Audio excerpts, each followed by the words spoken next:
Hello and welcome back to the U Up Podcast. I'm Jordana Abraham. And I am Jared Freed. So good to be back here with you, Jordana. How are you? What's going on? What's happening in your life? Happy Halloween or post-Halloween. Happy post-Halloween. It's now November 2nd-y. Right. We're in November. Yeah. Is that an old person thing or just a boring person thing that I go, November, we're here? I think November's a great month. Love November. Like November. Huge November fan. It's your favorite holiday. Thanksgiving. You excited? Love Thanksgiving. It is counterintuitively, it is the most selfish holiday. Why is that? You show up, you eat, no gifts for anybody else, no notes, no cards. It's a selfish holiday for you. Right. Someone's preparing the food. Yeah. Right? Well, right. Someone has to. You just show up, but like it's not no work for everyone. I guess then the title does make sense. Thanks for giving me nothing to do. There you go. Right. Well, now I go to like Boca and stay with my parents, and I'm gonna be there this Thanksgiving, and it's a you're doing a show in Miami. I'm doing shows in Miami that weekend, and if you go to jaredfree.com, I'm also in Boston this weekend. I got huge shows. If you're out there, come. The first one sold out, Wilbur Theater. Then I'm coming to Miami. I'm going to Virginia Beach, and plus the big special tapings coming. Yeah, it's I'm looming. so excited. Right. Here's my issue with your Thanksgiving in Miami is I feel like Thanksgiving is like a warm weather. You need like sweatpants and like a sweatshirt. It's not like we're gonna go to the beach tomorrow kind of holiday. You know what, Jordana? You nailed it, because this is all we talk about. Whenever we go to Thanksgiving, since my parents moved there, I'm from outside of Boston. Outside of Boston, Thanksgiving, that is a vibe. To take a Gen Z, sorry, Maddie, to, co-opt your culture, your Gen Z people. But it is leaves falling. I come from Needham, Massachusetts, the longest running Thanksgiving high school rivalry in the country. Really? Needham Wellesley football, a storied tradition over 100 years. So we used to go and wake up at like 8 a.m. to go to the. Not really. Some people do that. I've done it before, but that the Needham Wellesley game is happening, and it's cold, got that nip in the air, and my parents moved to Boca, and we go down there, and we will be on the beach on Thanksgiving, and my dad will say it every year without a doubt. He'll go, "Who would ever live up there?" He goes, the beach, and it's the nicest time of the year in Florida is this time of year. This Day is like, of Thanksgiving, that's great. Exactly. Day after Thanksgiving, that's tough. Well, and I notice it. We eat a little differently. Okay. We're a little bit more active. Wow. You're not in the house. Right. You're not drink. When I was at home, in Boston, we drink all day, all night. It was a fatso weekend. Yeah, there was nothing else to do. There, I'm gonna jump on the Peloton. I'm gonna go in the pool. I'm gonna go to the beach. Okay. You almost feel better. And my dad brings it up every year. He's like, nowhere else would I want to be. Like, just out of the cold, and you do acclimate yourself to it. I understand it. You feel like you're going to miss it. Miss the cold? The cold and kind of the season, but you don't. Yeah. We enjoy it. I have such a good time, and I'm going to, I know it's your favorite holiday. It's my favorite holiday of the year. What's your favorite holiday? You should have been a turkey for Halloween. I've done that. I have been a turkey for Halloween. Okay. Yes, I have. What's my favorite holiday? I don't know. I like Halloween, actually. Really? It's a great American holiday that Jews have always been allowed to celebrate. Love it. What ones are we not allowed to do? I feel like Christmas is frowned upon. Sure. If you're in a solely Jewish home, it's right. Look, again, it always seems so much fun. Halloween is kind of just as fun, but you're allowed to get into it. Right. People who don't like Halloween, I'm always suspect of. That's weird. What's not to like? It's fun. It's weird to go, oh, I hate that day where everyone dresses up and gives out candy. Yeah. What? That's weird. You're a miserable fuck. I like July 4th too. Love July 4th. Love it. I don't know how inappropriate that is to say these days.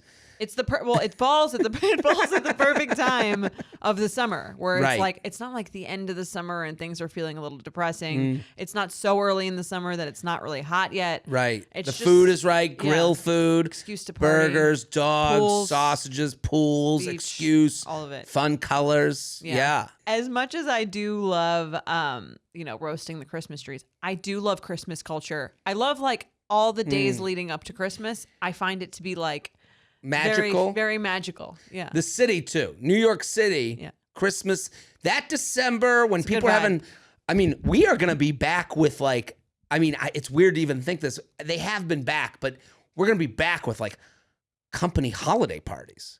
Oh yeah, that was like one. That was a season. We moved ours for your show. Really? Yes. For Thanks, your Jared. Show. For our show. For our show. Our show. Yeah, for our show. Can I come to the company party? I think so. Uncle Jared? I'll ask HR. Ask HR. I don't want. You have to be the Santa if you're gonna come. That might be problems with HR. That might cause an issue. Yeah, this guy who co-hosts one of the podcasts just showed up in a Santa suit, started asking all the women to sit on his lap. It's pretty bizarre. I don't know why they. That might be the HR issue. Right. Yeah. Well, in New York City during this time of year, it becomes more magical because of those office parties, and I would say great time to meet people. Yeah. Because it's underrated how much people go out this time of year. Like how much, and that push towards, and I remember like you get to January 1st, 2nd, and you go. January 2nd, worst. The worst day, and you go, oh my God, I've been going out all of December? Like I went to, fun. It's fun. Yeah. And the bars, you huddle in, they're, fog on the window. Yeah, I'm with best. You. It's a good time of year. I might be in the minority here. I actually really like Christmas music. Oh, really? Yeah, I enjoy it. I think I enjoy it too. I think what people get frustrated by is how early it starts. It starts after Thanksgiving? I mean, some people say it starts now. I mean, that's weird. No, it definitely should not start now. No. The perfect amount of time is like the day after Thanksgiving. Yeah. To Christmas. And then done. No. Till New Year's. Listen, when I hear Mariah Carey, All I Want for Christmas Is You, great song. A chill goes down my spine. It's that time of year. It's that time of year. And when it's cold but not freezing, that's another part of it. Like you want that, December. Like, I want to wear my winter coat open. Yes. That's what I like with a t-shirt. You don't want to have to do like you want to just be able to wear the winter coat, not like the winter coat, 3 sweatshirts, a hat, glove. Once you put on the glove, once you start having to put on the gloves, it's over. It's over. Yeah, you're in seasonal depression. It's mode. over. That's 100%. When I get depressed. Yes. The minute those gloves come hand. out, and then there's like one glove, and you're like, where the fuck is the other glove? Everything's wet. You have your like Uggs, and then there's slush. Fuck it. Yeah. Fuck it. No, I'm with you. We're going to Boca. There's an aesthetic. Get down to Florida. Yeah. But you've been talking about, and usually people don't drink in January because they've been doing so much in December. But you were saying you've been drinking a little less now. So, if you follow you up with benefits, I've been talking about like going on, being more intentional with dates and going out on Mondays. And you even came in, you're like, did you go on a date this week? And I kind of had a purge of all dating. I'm on Hinge. You did the purge of all the past dates. I've purged. Someone asked me on Instagram, like, Ari, isn't it weird? Someone followed me on Instagram there. I guess it's not weird. I can't be so far up my own ass that someone on Instagram follows me that doesn't know this podcast exists. How long have they followed you? I don't know, but I'll get questions on my question box and they'll go, are you single? I got that question this week. Oh. And I was like, it's funny to me that someone's like, yeah, I follow this meats and cheeses guy. I follow this guy that yells at charcuterie or The Bachelor or whatever. I think, and I answered it. I answered being like, it's funny that someone doesn't know. Sometimes it feels like people know everything about you. And then you're like, oh, of course they don't. Well, the people who know something, I feel like know everything almost. Right. Because there's not much to know. But then someone's like, are you single? I'm like, it's just funny that someone was like, this is all I talk about on a weekly basis. So, but I was like, I'm more single probably than I've really ever been. What does that mean? It's so interesting, I think, when people say that. Like, I'm so, because you think of single as like a binary thing. Right. I'm single or I'm not single. But sometimes people are like, I am so single, it's not even funny. Or like, I think a lot of women do that. Yeah, like what is that? What is the difference? What is the middle? Where's the spectrum? How does that work? Here's what it means to. I thought about this because I was like, why am I saying this? And it's also like, I guess I'm like, there's no one that I'm on a first date with. There's no one that, like, sometimes when you're single, but you're like, there are people that you're being respectfully lying to. You know, okay. I hope that, I don't know how that sounds. You're going, we're on a third date, but I'm also going on a first date with someone else. Okay. Or started hooking up with someone, but you're also still on a dating app. And both of you know, you've seen each other on the dating app and you go, so you like someone that you've gone on dates with, you see them on the dating app and there's kind of this thing of like, I'm sure that if I've seen them, they've seen me. Okay. And then you go, I'm also going on a first date with this new person that, you know, and if someone said, are you single? Can I fix you up? You go, yeah, sure. But you have other things going on. You got different. So, I'm sorry, to put it on a spectrum scale. Sure. If 10 is, I've been married for 30 years, definitely. Right. But I'm not in an ethically non-monogamous relationship. Right. I'm very traditional. I've been married 30 years. That's, let's say, not single at all. Okay. And say 0 is like extremely single, or like, and speaking to no one. You're in solitary confinement. Where is this? I am a 1. Okay. And here's what I would define as a 1: talking to multiple people on Hinge. Okay, but not going out on any I haven't been on a date in the last couple weeks. Okay. And what is what you just described? And I've said what do you mean? What you just described about it. I'm going on one date with someone. Well, I would say that's like I'm a 4. Okay. You know, where you go, I am in a position right now, and like I keep saying, I hope this doesn't sound bad because I don't think a lot of straight men talk out loud about these things. Like, and when I'm on a show and you go, well, are you dating someone to a man? They're like, oh, well, you used to do that when you were doing that, right? Right, I've done that. Yeah. So I'm in a position where it's like, when someone said, are you single? I go, I've texted people to be like, we're done. Okay. You know, like there's been like an actual off switch hit with certain people. There's been people that have fizzled, so to speak, that aren't texting with me currently. Okay. And there's no date on the horizon. Exactly. Okay. And you go, like, it's funny. Like, it's like the question: would someone be upset? Like, I would call that almost a 2 or a 3. What you're doing. What do you? Why is that? Because I think like 0 is I don't speak to anyone ever. Right. 1 is I'm trying to speak to people on the apps, but no one's really. It's just not really happening. Okay. Or matching, but not speaking. Sure. I feel like what you would be doing is speaking, but not going out is like a 2. Okay. I feedback is welcome. There's lower forms of singleness. But I guess my point with saying like I've never been this single is like there's no like.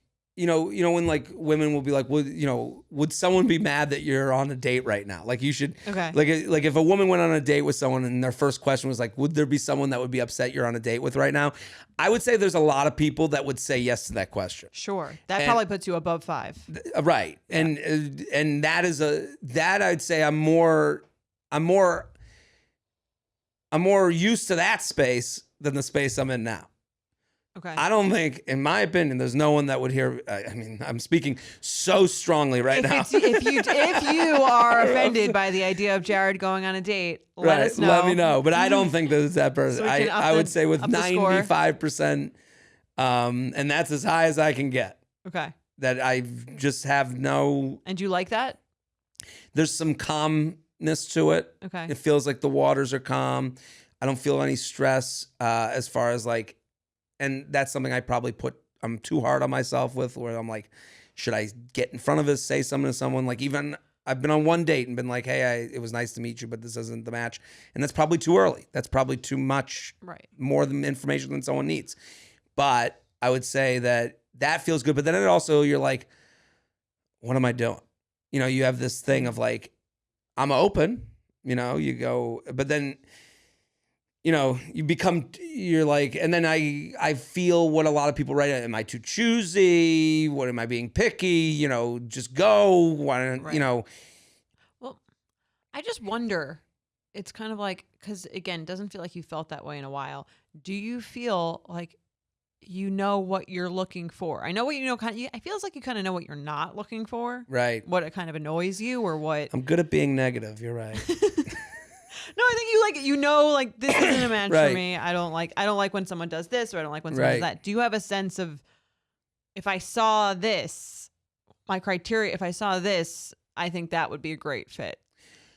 I think I'm hopeful. I do. Okay. Yeah, like I'll know when I see it. And that's a bad answer, but I think that's the only one I got. You know. But I'll know it when I see it is kind of like. I think a lot of guys are doing that, by the way. I know it when I'll know it when I see it. That's why a lot of guys go on the dating apps and they go, "Yeah, of course I'm looking for long term. If it should happen, you know, and if it's the right person, you know, that's why guys say that a lot. They go, are you here for a long term? Yeah, if something should be right, then. And I think a lot of, and I don't think it's smart. But it's sort of directionless though in some ways, right? Like let's say you were looking for a house and you're talking to a broker and they were like, "Well, what are you looking for? What kind of houses are you looking for?" And you're like, "I'll know it when I see it." They would be like, "Okay, well, that helps with my time." Well, this is fair because the minute you ever see a guy answer like, "What's your type?" Men hate answering what their type is. Why? I've noticed it. They get weird around what's your type. I think we've gotten an email recently about he said it. I asked him his type. Yeah. And he normally when a woman asks you your type, and Patty Stanger, when she came on, what's your type? What's your type? And I was Kim Kardashian. It was a little uncomfortable to answer that. I'm not gonna lie. And I'm giving you just how I felt. Why is that? I don't because know. It feels like you're judging people who are not that. A little bit. It also feels like you're like, but who am I? Who am I? And also you go, I've been with people that don't look like that type and had a really nice relationship with them. And then you go, it didn't work out. And you go, I don't know. I feel like if we're trying to intentionally date. So I could give you answers to what I'm looking for, but and that I think I would be turned on by. Right. Age, type of job, career, there are things that I'm turned on and off. And that was when I did the Matchmaker Maria thing. Yeah. Felt weird to say to her. I'm sure. It felt weird to be like, because you feel like by saying what you prefer, again, I totally see what you're saying, and I think that feels the same way as a woman when you get that. Of course. This feels like icky to say this out loud. And who am I? Yeah, but I'm not that confident. But you're not saying list the best person in the world. It's more like list someone who I think would be a good match for me. Right, and that's why I guess my negatives. When I'm like, I don't like this, I don't like that. Right. There's also the I do like, there are things that do get through my Hinge match, when I check and. But I think you could even beyond Hinge match. I think it could also just be personality things that you like and don't like. Absolutely, and this goes back to the special that we're preparing for. Mm-hmm. A lot of it is about how I judge people on an app versus how I judge them in person. Right. The reason that another reason I'm taking a step back from the dating is I can't do the drinking. Okay. I needed a reset with drinking to be able to concentrate on the material for the show, and that sounds like an excuse, but there's it was getting tough for me to you have 2 drinks and then you're out, right? And then you're out, and then you're out at night. And then you're out at night to do shows. And then I would get to the weekend and I don't drink before I go on stage, but at the end of the night, I'll have a drink. And then you're like, man, this is wearing me down and my head isn't right. So I needed to kind of take a step back that way. And it's that does make me think well, if you're not going to, if I took, right now I'm sitting with you, I didn't drink Monday, Tuesday, and I don't plan on it tonight or even this weekend. And I'm like, yeah, that kind of takes you out of things socially a little bit. A little bit. Although, again, especially if you're, or you could, is it all or nothing? Or could you, and not that I'm saying you can't go on a date without drinking. Right. But could it be, I'm going to drink 2 nights a week? It could be. It could be. It's tougher to hold up than I want to admit. You know, I'm sure, especially with it's not like you're like in all weekend. It's like you're just going out on the weekends, like most people probably are. Right. And you know, personally, what I do is I'll, you know, go out have a couple of drinks. Hey, let's go to another bar. We have another drink. And then we get done. We have a street makeout. And then I say goodnight and I go start, you know, walking, looking for the nearest pizza place. And now it's not just that I had drinks and pizza, you know, like it becomes a bigger, and then I got to wake up and, you know, we got to do the funnies and we got to make the podcast. And you're like, I was getting a little worn down. I could totally understand that. And, you know, you want to look nice on the special. You want to have the material ready. I don't want any excuse for like. Yeah, you're prepping for your wedding. I get it. It's my wedding. I was there a year ago. Right? I get it. You know, you got to shred for the spesh, you know? So I don't know. And it's like, you know, you say like to someone, like I was talking with someone on an app, we started talking and I got hood fished. What does that mean? So I saw her profile and she wrote in her profile, like, she pretended she lived in a different neighborhood. Right. Is this a common saying? I don't know. I could be sampling someone else that has invented it, but I like it. Because we started talking and it said that West Village and one of her prompts was about coffee. So I said, what do you like to get coffee around here? Mm-hmm. And she named a place that was like not in the West Village. And I go, a little weird. I go, I didn't know there was one of those in the West Village. I go, what area was it in? Soho. Okay. And I go, nothing wrong with Soho. Nothing wrong, but we're already lying. Okay. So we're like already. When someone lives in Murray Hill and they pretend they live in like Northern Gramercy. Right. Right. Well, something's off. Something's afoot. Yeah. Because she goes, I saw West Village in the profile, and then I was like, where do you get coffee? Because I spread myself around. I'm a big coffee guy. Okay. So she was like, I go to La Colombe. And I was like, I don't know the Colombe in the village. Oh, it's Soho. It's right near where I work. I go, okay, that's cool. And then then we start talking, and I go, oh, well, very nice. How long have you been in this area for? And then it becomes, I live in Jersey City. And you go like, she lived in Jersey City? This is not... Did I say Jersey Shitty? That was awkward.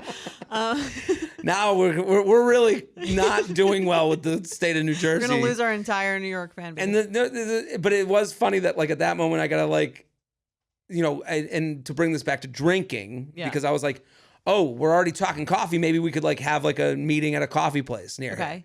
And then when it became Jersey City, and it was like, I'm not inviting someone on the path to get coffee. That's a big leap. Right. West Village to Jersey City. West Village to Soho. Not different. Well, they said that they had just moved and, you know, moved a couple weeks ago, hadn't switched it. I don't think that this person was purposely hood fishing me. Sure. But there was like, it went from like, oh, I could like maybe easily present, let's get coffee and have a nice meeting where I'm not drinking and I'm still in the game, to I'm not making someone come across the river to have a coffee. Yeah. Why don't you leave that up to them? Right. I guess I get, you know, I get in my own head about that. Yeah. I think on one of our benefits episodes, we should do a list. Okay. And we'll put it behind the paywall so that the non-true fans don't, because I can understand your anxiety about like, I'm saying things I like, people are going to assume I don't like the other thing. The list is kind of a fun activity, and I actually think it'll give you more of a clear mind about what you do want and what you're looking for. So I actually had a guest on my podcast. He's a big meme guy, Tank Sinatra. Okay. Who I like Tank. He's a good guy, and he actually said on my podcast that he met with, I think, a therapist who had him write out the perfect woman for him. Yes, like that's what I want you to do. It was like 100 things. People were not happy to hear that someone did that. Really? I did that. There was you did? That's why I've been. People told the story at my wedding. We did. My friends and I. We all wrote our lists. Right. The things we wanted. Perfect man. And then we burned them. Well, I guess the response was mostly female.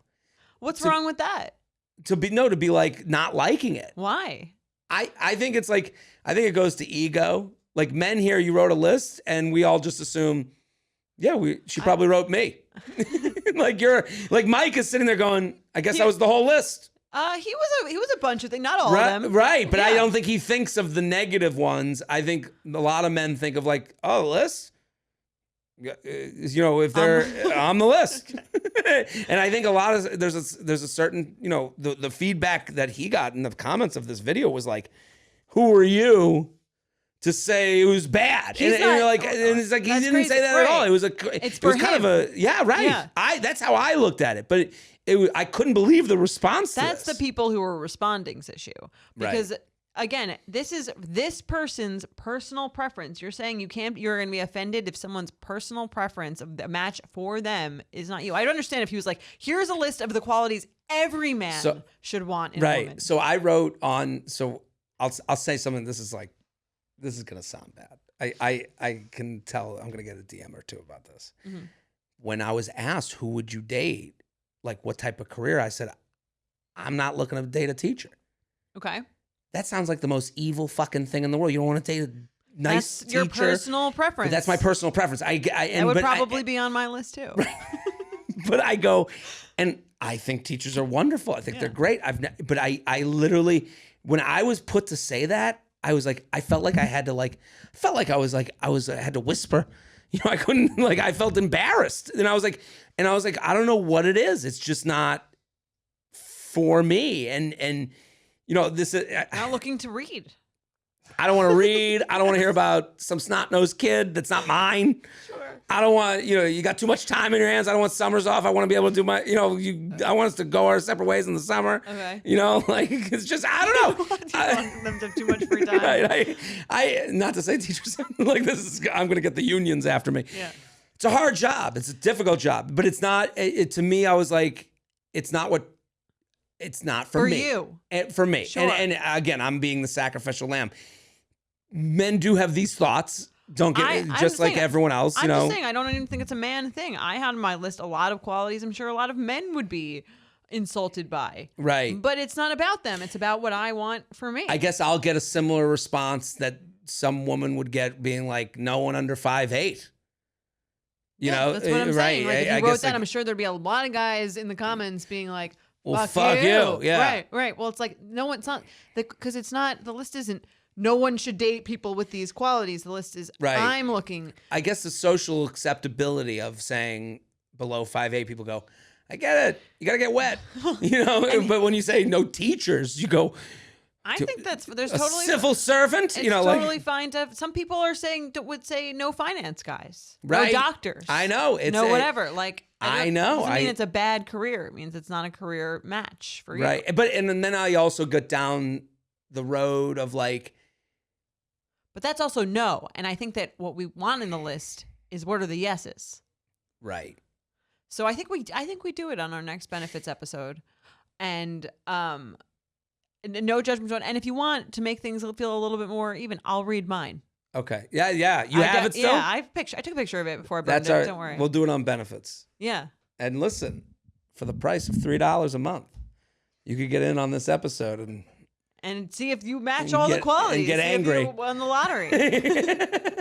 I don't think we're going to have a lot of teachers signing up. What are we talking about today? Today we're talking about the lack of curiosity by some people in dating. I'll read it because I think that's a little vague. A lack of wonder. Okay. Love your show long time. Okay. I'll get straight into it. Weird opening. Very I met a guy in a dating app in the last month after taking a year-long hiatus, and we have been on 3 dates. I leave our dates feeling calm and secure, like we're taking things slow and allowing things to unfold like adults, unlike the dating I did with narcissistic and love-bombing types in the past. Okay. Sounds like you're over that. I've noticed one thing, though. While he seems interested in me by asking me out each time and checking in before the next date, on our dates, he rarely asks me questions about myself, never laughs at my jokes, or hasn't complimented me. Each time we leave the date, we both always say we had a nice time, but when I think back, I wonder what he does like about me. I once left 2 whole minutes of excruciating silence waiting for him to start a conversation, and when he spoke again, it was about him. That is wild. Do you know how long 2 minutes is? I mean, I don't even think we could stop right now talking for 2 minutes. Remember when we stopped for 10 seconds to show how long 10 seconds was? Yeah. We couldn't do that for 2 minutes. That's crazy. We would literally lose audience. Yeah. 2 minutes. Hold on. They would just fast forward. Here's 20 here we'll do 20 seconds just to show you how long. Go.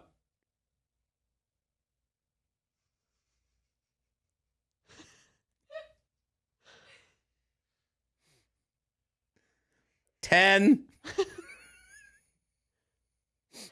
Can you imagine? You couldn't even wait. No. Ding, ding, ding. Yes. Imagine 6 times that amount. Out of control. That's crazy. 20 seconds on a date, I would be like, I guess we're not the match. I guess I don't like this person. I guess we have nothing in common. Yeah, that would be like in the immediate thought. She goes, I struggle with knowing if this trait... Just looking around the restaurant? What were they doing? It's almost like a standoff. Right. I struggle with knowing... Just looking up. Unless they're in a meditation zone. Right. I struggle with knowing if this trait should be a deal breaker or if I should bring it up and allow him the chance to see if he wants to meet my standard. Maybe it's a blind spot for him. Maybe he does like me, but doesn't speak my words of affirmation love language. I pride myself on using humor to break the ice and being a good conversationalist and even sometimes looking attractive on a date. Haha. It would be nice to have one of these acknowledged. Is it naive or controlling to think that he would with some nudging? Sincerely, why isn't he curious about me? This is like end this fucking one. I mean, this is let this guy go. This is a classic example of she's like, I like him because he keeps asking me out. Right. So I like him because he likes me. Right. It's a Three Bears situation. You know, too hot, too cold, just right. She's had love bombing, tell you everything you want to hear, guys. Right. And now this guy does nothing. And I bet you someone who's normal. Right. And it's like, this ain't your guy. You don't have a lot in common other than you both aren't very busy. She doesn't like him. Doesn't like him. That's the other thing that's also weird, where she's like, how do I fix this thing? It's like, how do I make myself like this person that I don't really like? Because they are interested in me, so I feel like I should invest in it. Totally. And here's what a lot of her sign off is another clue into, clue is, an apt word. She signs off sincerely. Why isn't he curious about me? So many of the people that write into us, they go from, they turn into detectives. Why do you need an answer to this?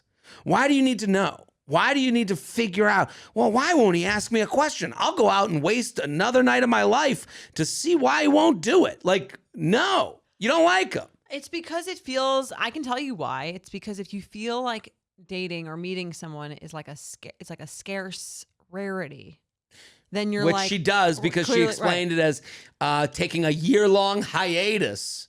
Yeah. The way she talks about it is as if she's, a teacher who, walked away. One of those gross teacher types that walked around, that took a sabbatical. Yeah. Yeah. So yeah, I get why she thinks that way, because if you're like, I'm not sure if I'm going to catch another one, maybe I should make this one work in case another one doesn't come along.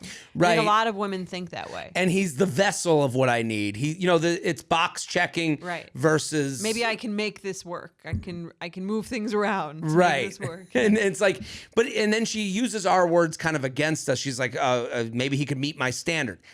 I don't think, can you ask me a question is a standard. Like, I think like, hey, it's I had chemistry. A good, right. Yeah. And asking for someone to meet your standard is like, my standard is they're going to make a plan for the date. Right. And then you go on the date and you go, okay, they've met my standard. Now, do I like this person that has come to my level? Like, she's doing half the job.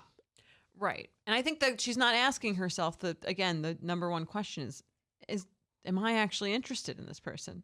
Right. And I think if she explained it differently, I think, here's a fun exercise. Take your complaints and then just start it with, do I like? Start with, do I like? Okay. Start with, do I like someone who rarely asks me questions, never laughs at my jokes, and doesn't compliment me? Right. That sounds fun. Right. She wrote it in her email. That's what she said. She said, just say those. Say those words to yourself. Do I like someone who never asks me questions, never laughs at my jokes, and never compliments me. Right. And the only thing she does like, she said, I leave our dates feeling calm and secure. You would feel that if you didn't go on the date. Right. I feel that way with someone I met, in a networking event. I feel that way after I take a Xanax. Right. You don't need some. This is not. You can get you some good meds for that, baby girl. Yeah. But she's saying that's what she does like, and she does like that he continues to ask her out, which makes her feel secure in the thing. But feeling it's like the way your security in something, it has to go side by side with you actually wanting the thing in the first place. Right. And I kind of, I deal with this a little bit personally where you go, I'm definitely attracted, but did I have the best time where I'm like, I gotta see what this is like again? Like, I'm attracted, but am I excited? Yes. And I think excitement gets overlooked. Like, are you getting ready for that date? Are you being like, while you're getting ready, you put the music on. You're like, oh, this is going to be a fun time. I'm going to meet this new person. I can't wait to have they picked a great place. We're going to a cool spot. Oh, and the shower, the fog goes away. You got the towel wrapped around you. And you're like, choosing what to wear. And you're like, okay. And then you look in the mirror, you go, I look good for this date. Do you have that?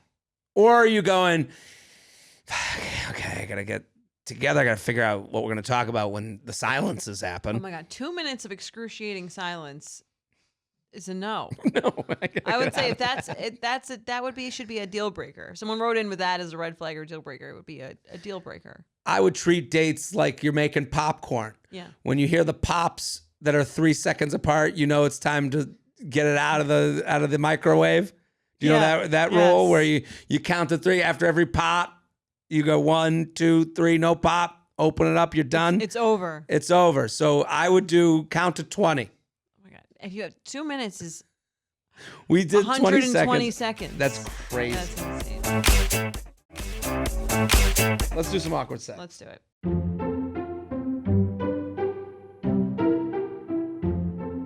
UUP@betches.com. Keep sending them in. Awkward sex. We love an awkward sex. Yes. This one's awkward, I think, for the reasons this person doesn't think they're awkward. Hey, J&J, huge fan of the pod. I'll get right to it with my awkward sex story. I was living in Charleston, South Carolina. Had just been to see Jared at Uptown Social a few nights before. Wow. We promote this bar. I know. We should get equity. Right. Keith, what the hell's going on here?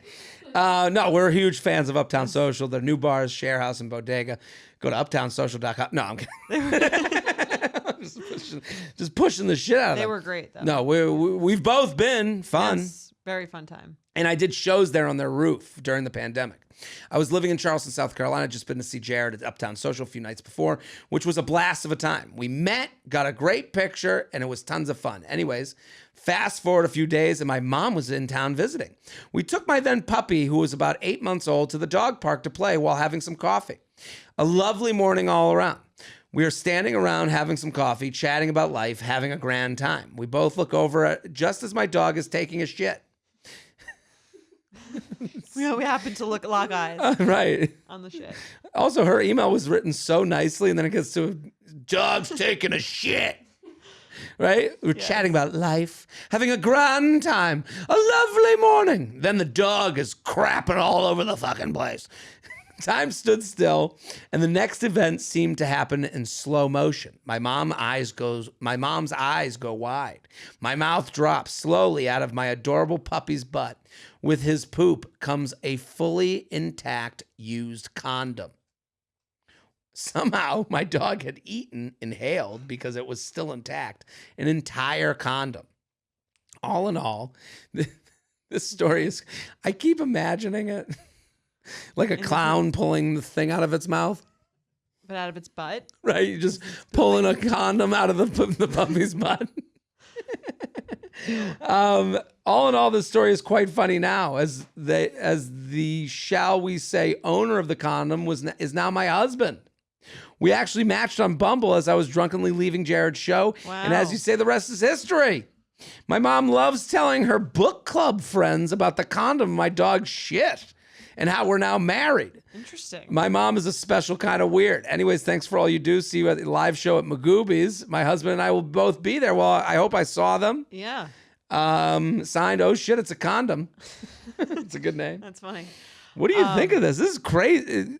What a weird Our Story page. I was literally about to say, I hope this was the Our Story page. And when we met, I knew he was the one when I saw the condom come out of the puppy's anus. And then the puppy walks down the aisle and shits out the rings. Will you train him to do that? What is it? What a tale. I can't. The moms at book club. Hey, everybody, I got a great story. How would that story even come up? I guess it comes up because, she's married to a great guy. He uses condoms. He's safe, responsible. Oh, we have such a funny story. One time, Gizmo ate a condom that he had used. Gizmo's pregnant. We have a whole litter of dog boys. So, red flag or deal breaker?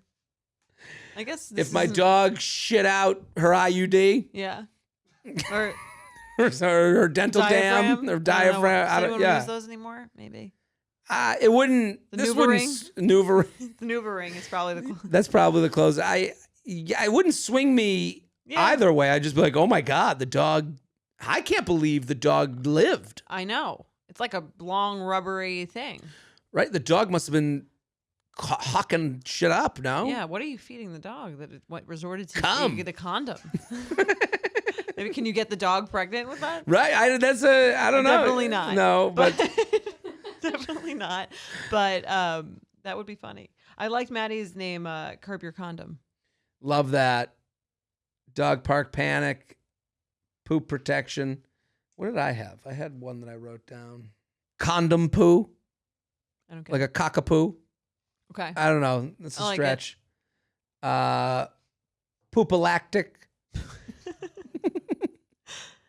Mom's fun story. Okay. Our story page. Our story page. That's fun. Red flag deal breaker. What do you think? I mean, it's a non. Yeah. I mean, if he's calling me, then it's fine. If not, right. I send him the bill. Clean up your condom. The dog. The vet. Hey, what's this thing for the vet? Well, the dog is, the dog is sick from your condom. What? Like, I mean, whose job is it to throw out the condom?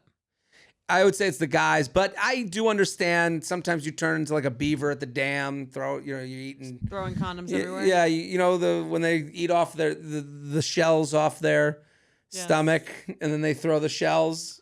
That's what it's like? Sometimes you take the condom off, you just toss it, but because sometimes it doesn't get used really. Like, I would imagine like sometimes a condom floor condoms are non-cum condoms usually. Okay.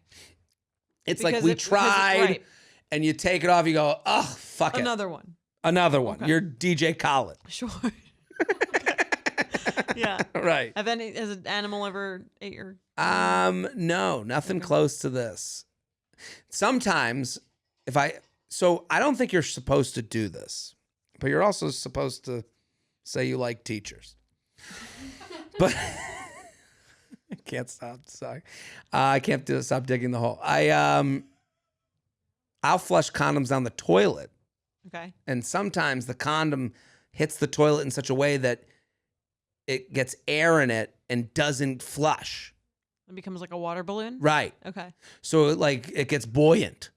So you'll come back in the morning, you're like, this thing won't get out of here. And you got to like poke at it like it's, right. Okay. Trash in the sea. Are you supposed to put it in the toilet or in the trash? I don't know. I think the trash is probably a more appropriate place. Why put it in the toilet? I've always just, you kind of like unwrap it. Okay. And then you're just like, ugh, like. Yeah, I try the garbage, I think. Yeah, maybe that's it. Potentially. I like to, get rid of it. Send it off to sea. You want it to be gone? Right. Lest someone use the contents for procreation without your knowledge. Right. I don't know. I guess it's weird, the throwing away of condoms. It's always, if the lights are on bright, it's not an attractive look for a man. Like the way you walk away, flaccid penis in a condom, you're seeing kind of what you really are as a man. This is you at your most raw. At your raw. That's it. No pun intended. Let's do another email. Let's do it again. All right. Jared and Jordana, longtime listener, second-time writer. Wow. 2 for 2. I've been tuning in since day one, and it's amazing to see how much the podcast has evolved and the community has grown. Thank you. Congratulations on all the success. I love sharing the power with my friends who need a good chuckle and want to feel less alone in the dating world. Love it. On to my question. Do old situationships resurface to make sure you don't hate them? Let's see. Dating history. Formerly addicted to men who won't commit and only want to Snapchat to communicate and hook up drunk. You know the type. You know, Jordana. Yeah. I do know. Okay. Current dating status. I've been with my boyfriend 2 years and we're moving in together in a few months. It's sappy, but I've truly never been happier with a relationship and couldn't have dreamt of a more compatible person for me. I'm the aunt at the wedding. That does sound like a vow. Yeah. Right. Current theme. Over 2 years ago, after things ended with the old flings, I did the normal thing and unfollowed all the social media platforms so I didn't have to be reminded of them. A few weeks ago, one guy unfollowed/refollowed me on Instagram in an attempt for me to follow him back. I didn't. A few days ago, that's a good move. You go, girl. She didn't follow him back. A few days ago, another one added me on BeReal, which I would consider an intimate platform, turning into the new Snapchat.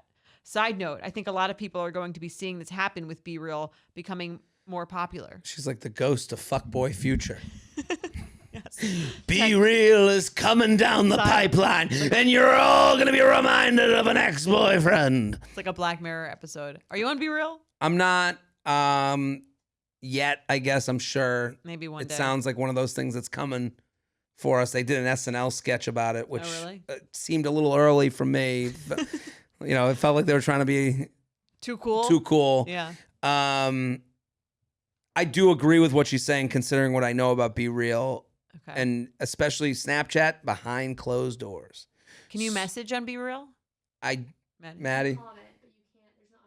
Is the comment public? Yes. So you have a feed of all your friends and everyone has to post at the same time and then people can comment and like. And you can only comment, but those comments, like, I don't know if you can look at them again after 24 hours because it's like. Can you see the old BeReals? The feed, like, doesn't really, it kind of goes away. Oh, the feed goes away. I think you can look back at yours. I don't think you can look back at other people's. Are people like flirting on BeReal? I don't think so. But are you sending, do you message a BeReal to someone? No. It's not an active send. You can, like, react to a BeReal. So you can like. It's like you can, it's not really like, it's like it's like a little picture of your face. It's like a little picture. Oh, so that's more public than Snapchat. But you also, BeReal, the whole idea is you have accepted a group of people that are your friends. Right. This is very, this is going to make me sound 100 years old. Go for it. And I had BeReal for like 2 weeks and I would do the thing where I would take the pictures and then like I realized I didn't have any friends on it. So it was like just for me. And then I was anybody here? Hey, I'm being real over here. I didn't even know that you like could add people. So I was like, why is this interesting? I didn't realize that it was like, no one had added me. So I didn't even know until you just said that. I didn't even know that there was like a social feature of it. So I had it for a week and then I'm like, I don't get it. It's just pictures of me on my couch every day. I'm at the party and no one came. I didn't even know there were supposed to be people there though. That's so funny. Yeah, that does sound very momish. Right? I don't know. I tried it. I don't even get why people do it while everyone's doing it. Yes. I'm like the mom who comments on the Facebook picture that's like beautiful family, and then they write EXO, and then they write their name on the comment. Jordana. Yeah. I could see here's why I could see BeReal, considering what I know now, to be something that an ex could get into. Because if you let the ex into that world, they get to see your BeReal moment. Your real moment, yeah. Right. Let me finish the email, and then we'll get into her questions. Worth noting, both of these guys definitely know I have a boyfriend, and one of them has a girlfriend. Also, we do live in the same city, and on occasion see them out and about, but don't interact. I know Jordana has been in a similar situation and has talked about it a few times, but I don't understand the why behind it. Another detective on our hands. Why? Another gumshoe. The answer to this question isn't going to change my life, and I hate that I'm even investing time to think about it enough to write in, but I'm curious to know why old situationships need to do a pulse check whenever so much time has passed. Curious to hear your dissection. Sincerely, I can't help but wonder. I understand her curiosity. Why would someone, when you're in a relationship, be adding you, years after you've dated, be adding you on a social network? It's the most allowable form of it's the most allowable form of flirtation without getting in trouble. Because it's like, what? I'm just asking. Right. Are they trying to like get you to end your relationship? Like, no, what's the point of the I'm here. I'm friendly. If anything changes, I'm here and friendly. It's really if anything changes? Yeah, I think there's an element of like looking at someone who has said yes to your naked body. That's like a nice. Okay. That feels good.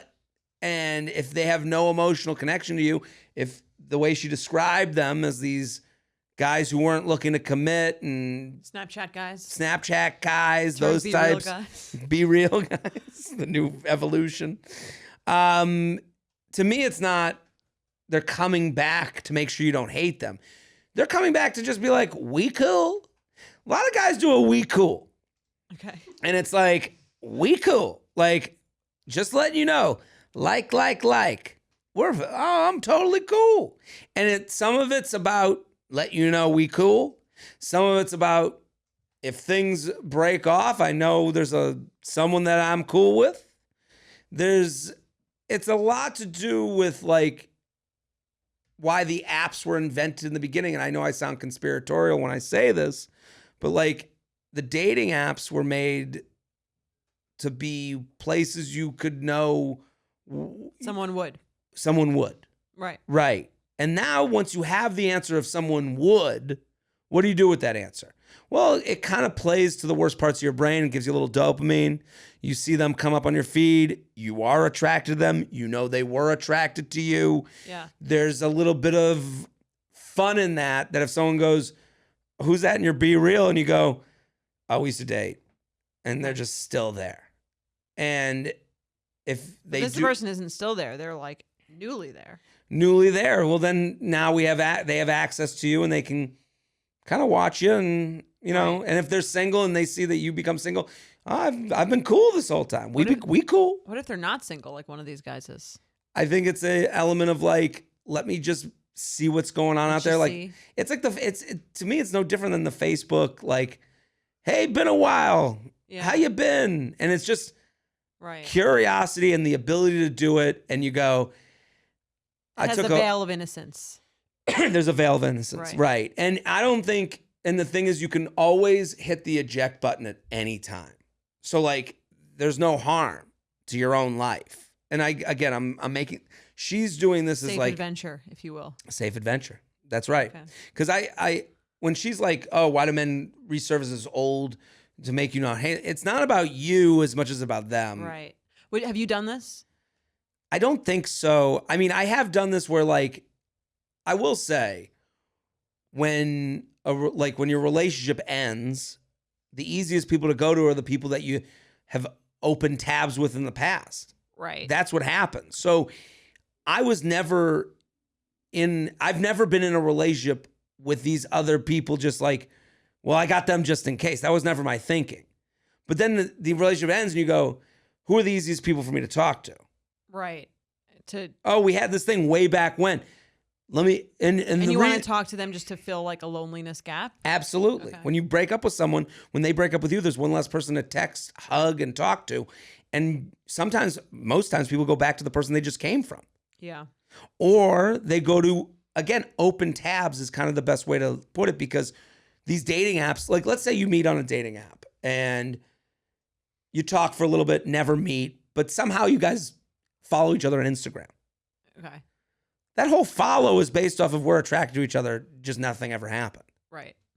And then you just go, I'm not going to unfollow. Like, you don't even think of it.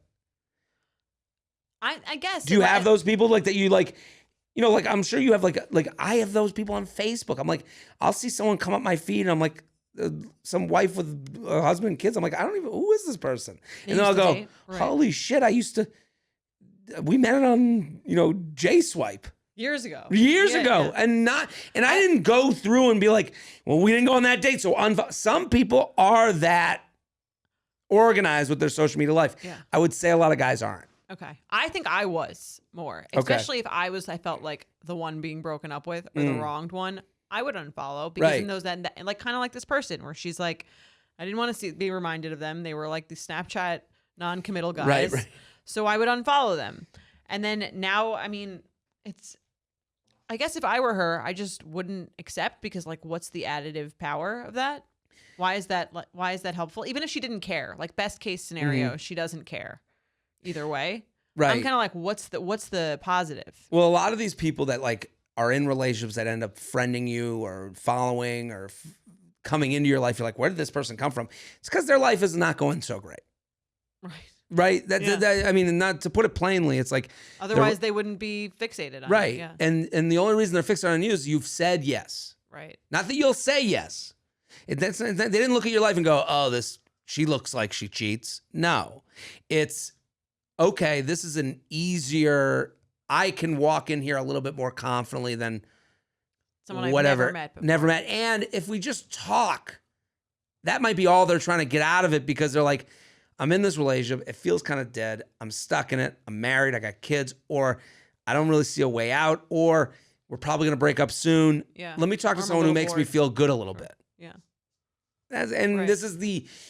This is very not much nice. It's not nice. It's also not it's in the world of 2022. Yeah. This is a new version that no one had to deal with before because you didn't have the tools. I feel like this is a distinctly man thing. I'm sure there's women who do it out there, but I would never be like, I feel like even if I was in a relationship that wasn't going well, or if I was single, and a guy that like was in a relationship that used to date me, that I dumped, let's say in that exact scenario, I just would be like, what's the point? Maybe it's because women are a little bit less like visually like stimulated by seeing someone as attractive or not, or like feeling, you know what I mean? Well, like in a voyeuristic way. Right. And it plays to like, we don't have a lot of women or men write in that are like, she keeps texting and never makes a plan. Yeah. Like we have a lot of women that write in and they go, he keeps texting and texting. He likes all my pictures. He just never makes a plan. Right. Those are the same people. Yeah.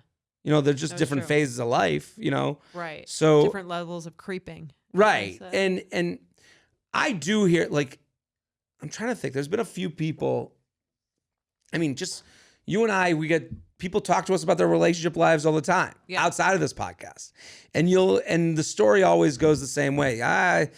This guy, like, just all of a sudden he's married with kids. He messaged me out of nowhere. I'm like, yeah, I'm not surprised. I'm not saying it's right. I'm just not surprised, And with this is the kids version of it. This is a young woman who's in a new relationship, and she's getting the less tragic one because it's not like. Well, what she can do is say to herself, "You've won." They've come back as they do.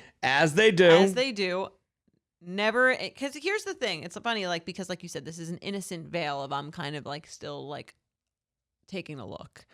But here's why I think you should never accept them, because it's not like the person messaged you. I mean, she's in a relationship. So let's say she was single. Because I think that's probably the more of like the dilemma of what do you know? Do I follow back? Do I get into it? Someone following you, if let's say they didn't want to commit, you had a 3-month thing, then you unfollow them, they follow you and then unfollow and then follow again so that you'll follow them.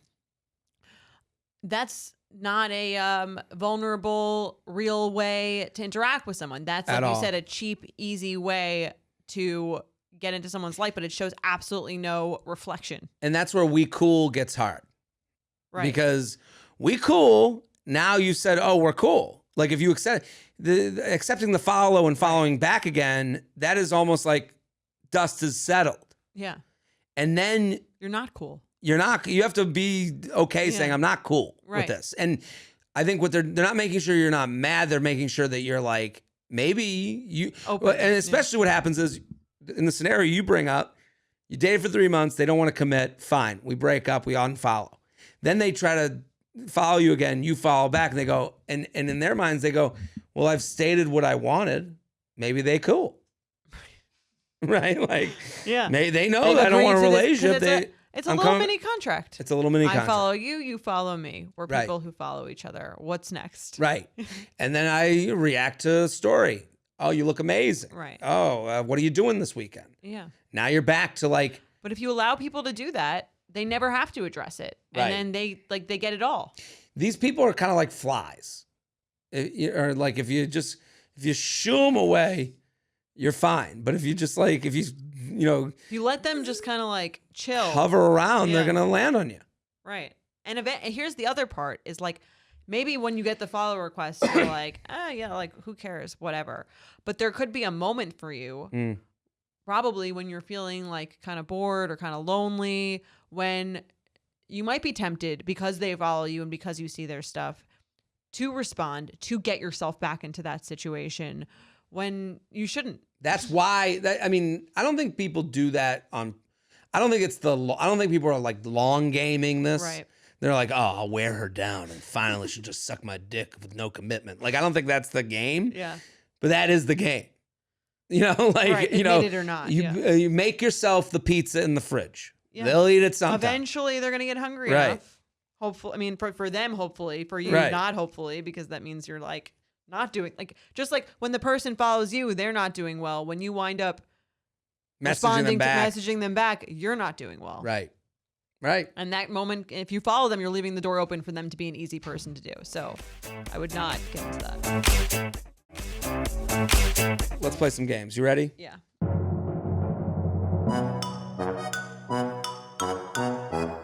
UUP@betches.com. We love a red flag deal breaker. We love a real one. These are real. These are definitely real. Okay, ready? Yes. Okay. How did I? It's on the. I know. I somehow switched up.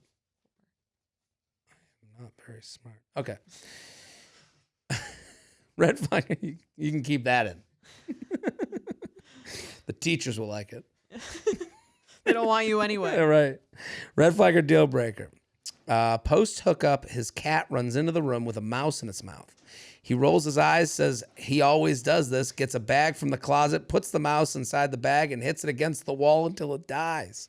Washes his hands and gets back into bed. No. Wow.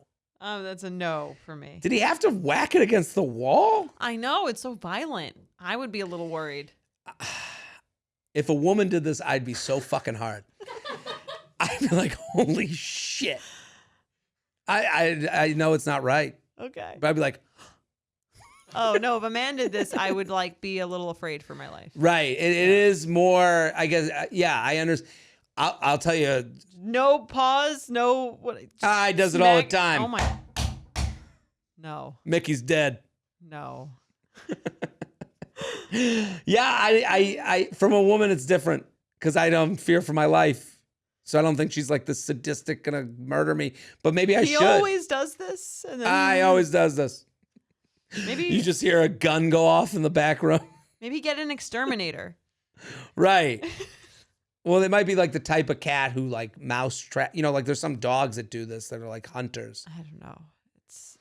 You want to hear? Come up with a solution. This made me think of a story. I was probably 15 years old. We went to my grandparents' place in Florida. A little gecko ran into the kitchen. My grandfather picked up the gecko, threw it in the disposal, turned it on, like in one swift motion. God. Like literally, and my grandmother, I thought she was going to fucking murder. I thought she was going to throw him in the disposal. She was like, what the fuck, Bill? Why do you fucking do that? Like, it was like a meltdown. I thought they were going to get divorced over this gecko. And I was like, and we were all just like. Disposal. Wow. Disposal. Is he in the war? I think he was. It was, and he like, that was his screamed, gut reaction. Gut reaction. It was like one felt swoop, picked up the gecko in the disposal, ran it. And my grandmother used to yell at him a lot. This was like, she was so mad. That's terrifying. Right. Yeah, we didn't mess with Papa anymore. I mean, I would definitely be listening if he told me to do something after that. Yeah, he would do the newspaper move. He would I think he hit us with newspapers a lot. Okay. Should we discuss belts? I never got it. I was a good kid. Belts, actually? No, newspaper was his thing. He would whack you with the newspaper. Whack. It's a whack. Well, I mean, whack is a hop, skip, and a jump from the disposal. It was hand in the disposal. Hand in the disposal. Don't fuck with this. Yeah, what is this? It was a different time.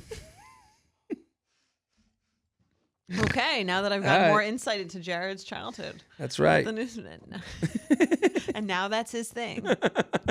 And now I want to watch a woman kill a mouse. I don't know. Maybe it all relates. Potentially. Right. All right. Hi, J&J, longtime listener, huge fan of the show, and especially enjoying the benefits episodes. Thanks. Thank you. I got a red flag or deal breaker for you. This is something that recently happened to me, and I would love to hear your opinions. Red flag or deal breaker, your partner gives you cash for your birthday. Speaking of The Sopranos. Right. This is a mobster. Cash? Background. My boyfriend and I have been together for almost 2 years. Last month for my birthday, he gave me a silly card with 7 $100 bills inside. $700? That's a lot. That's a lot of money, but also why not 6? Why 7? Where did he get that from? Maybe she was 27.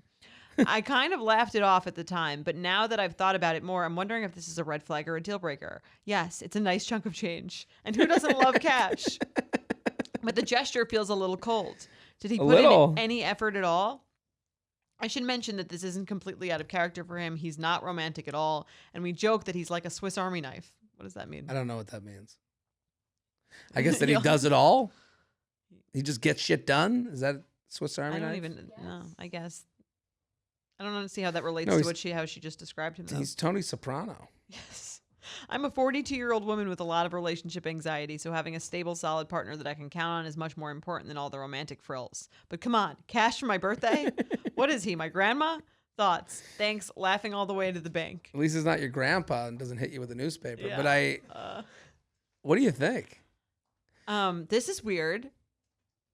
You do like a card, though. If the card came with cash. Right. Yeah. If Mike gave you a card that was full of $700 and then the sweetest note ever, no reference to the cash. I think I would think it was weird. It might be a red flag, but it wouldn't be a deal breaker. Right. If it's like $15 in cash. You'd be like, what the fuck? Yeah, I would be a little more worried. 15, I'd be like, there would have to be a note about why the 15 had sentimental value. Or right. Something. Go get your cupcake that you always talk about. I agree. I think this is weird. I would be like, okay, he's clearly bad at gifts. This is almost better than someone who gets you like a truly horrible gift that you have to pretend to like. Right. It does. And for that reason, it sounds like this guy feels like he's a little bit on the spectrum. Because it's like, you get what you like. Like, it doesn't have no sentimentality. Right. It has no emotional, like, it's just like, it's your birthday. Here's how much I would spend, but I want you to have something you like. So like, and I don't know I'm not good at getting right. Right. So it comes from actually the nicest of places, if you think of it that way. Well, I guess here's my question. Would you rather someone spend $700 on something really stupid that you would not like at all? Mm-hmm. Or give you $700? I would almost be kind of more annoyed if they got a really bad gift. Right. What would you rather have with the $700? What would you like best case scenario with the $700? Like I have an idea. I think the $700, if you're really bad at gift giving and it was a gift certificate, would still be impersonal, but at least showing an effort. To me, the cash is more personal than the gift certificate. Gift certificate, like a Amex gift card? No, not Amex. Let's say it was like they know you like a hobby, but they don't know what to get you in relation to that. Right. So it's like a $700 like Etsy gift card? Yeah, or like, like a Soul Cycle gift card or something like that. I would be slightly more thought. Like, I know what you like. I have a sense for what you like. I'm not like sure of the specifics, but I know that this is a passion, some sort of acknowledgement of a slightly personal thing. I agree with that. What do you think of this? I think this is a good idea. Because we always get asked about gift stuff, and we always say experience gifts. That's always something we kind of lean on as a good piece of advice, which is a good piece of advice. What if the person was like, this $700 is being put into a bank account for us to go on our next trip? Like, I've started a bank account, a checking account. That's worse. Really? Because it's for both of you. Then it's not a gift for you. Let's go. And then you can add to a next birthday. Now we have this checking out. We never do gifts again. One episode with Ramit, and and it's all about. Ramit, people love that episode. Yeah, that was a great episode. I don't know if I'd like that because now I'm like, oh fuck, now I have homework. And like, well, then you also like I guess you might feel obligated to put the same amount. Right. I'd be like, okay, put a Delta gift card. If I were giving you a gift, I didn't know what to get you. Delta gift, maybe. Yeah, I guess I don't know. I'd be like, I'm gonna use it for work anyways. Yeah, it wouldn't go towards the right place. Know. SoulCycle is the one that I like. A Barry's boot camp 7. You go, that's really going somewhere for me. I use it a lot. Yeah. Yeah. I don't know. If someone gave me, I'm if not. If the card was nice, I definitely wouldn't care that much. Also, right? You would be okay with it. Yeah. I'd rather a $50 gift that I would use every day than $700. You know, like oh yeah, for sure. If it's one or the other, but it's again assuming that the $50 gift is like something that's like thoughtful and like you would actually use. Right. It's interesting the way that works. $700 gift that you have no use for annoys you more. Then $50 gifts you have. It's like you wasted this money and like we could have done something else, and it just feels like, especially it's also because it's like there's nothing worse than getting a gift that shows that the person doesn't know you at all. I think that's the worst. You start going, what are we doing together? Yeah, where you're like, why would you think I would like this? Right. Do you even know me? Do you? Right. Have you thought of me at all? Do you ask me any? No wonder we had a 2-minute silence on the date. You remember that for a while. Yeah. All right, let's do one more. One more. Okay. Wondering if this conversation I had with my boyfriend of 3 years is a red flag or a deal breaker. He called me after getting off the phone with his best friend, 32 years old, who got married in 2020. He now lives in a different state, is on deployment for the military, staying in various hotels in different countries. My boyfriend was laughing while telling me about how his friend is having a great time on deployment, cheating on his wife and having sex with 3 different girls. Such a weird way to phrase it, too. Hey, this guy's in trouble. Having a blast. Right. Hey, Ronnie's doing great. My boyfriend is not close with his friend's wife and would never say anything to her, but I'm curious if it's a deal breaker that he thinks this whole situation is hilarious and isn't telling his friend that what he's doing is messed up. My boyfriend claims that his friend is easily able to separate emotional and physical connection, but I can't get past how someone could do this multiple times with no remorse. I asked my boyfriend if he agrees that this is messed up, and he kind of shrugged and said, yeah, but it's so funny. Why is it so funny? Not only is he immoral, but he has a bad sense of humor. Right. Prior to this, his friend had cheated before, and his wife found out, but she only thinks it was a makeout. It might also be worth noting that the best friend's parents are swingers, which might contribute to why it's easier for him to separate emotional and physical connection. However, him and his wife are most definitely not swingers. Is this a deal breaker that my boyfriend is essentially supporting his friend cheating on his wife? P.S. The vodka mule faux pas is my favorite canned drink. Love Look at that. Who doesn't love the vodka mule? Love it. What do you think? I've done this, not this. Sometimes you'll tell your girlfriend a story that you think is hilarious, and you see right away it is not hilarious to them. Yeah. You get like 7 words in, and you're like, I should have never started this story. Yeah, I've been that girlfriend. Like, that's not funny. That's not Why funny. Why do you think that's funny? Right, and then it becomes about you, right, who thought it was funny, and you got to like dance around until you get out of this fight. If the roles were reversed and you had a girlfriend who was talking about how funny it was that her friend was cheating on her boyfriend or doing anything else that was kind of fucked up. You know, she's taking a picture of his credit cards and she's just buying so much stuff. It's hysterical. That's where my mind went. Like if my girlfriend was like, "Oh my God, so-and-so's getting a divorce and she's taking him for all his money." Oh, I love that. It's so fucking funny. I love when a guy gets torn down, it has right. nothing. And then you're like, don't you think it's messed up? And then, think it's a little messed right. up? And she was like, yeah, but it's so funny. Right. I'd be like, what? I'd be turned off. Yeah. Yeah. I'd be like, what? Why do you think it's? Yeah, I would be, because I think it's kind of like I wouldn't be upset if he had the friend who did the thing and he wasn't getting involved, because I don't necessarily think that's his place. But if he's telling it in a way that shows like absolutely no acknowledgement for the fact that he thinks it's wrong, means he doesn't really think it's that wrong. It's a bit sociopathic. That's what it's like, really. Did you say that? I'm sorry. No, I didn't say no, that. But I mean, it comes off like serial killer-ish. Right. No, it's hilarious. And you're like, you think it's funny? Like, don't you think? To me, the proper isn't anger. It's like sadness. Like, to me, you go, yeah. He's away from home. He's sleeping with 3 different women. Oh, man. Like, I don't know. So messed up. It's a messed up thing. And I would have to acknowledge that it was messed up. I also need more to the story for it to be funny. I'm more mad that he thinks it's fun. You know, like that's almost an insultingly bad sense of humor. Right. Where's it? I would hear that. Like, I'm trying to think if I've heard I have heard stories. I've heard stories about, friends, people I know, but don't keep up with. And then you hear the story and you go, ugh. Like, that's the more natural reaction to, like, life gone affray. Right.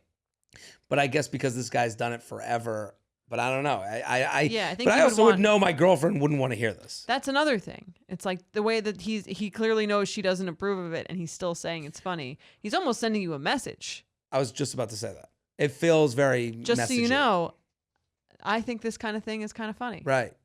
I don't think it's that big of a deal. Not a big deal. Right.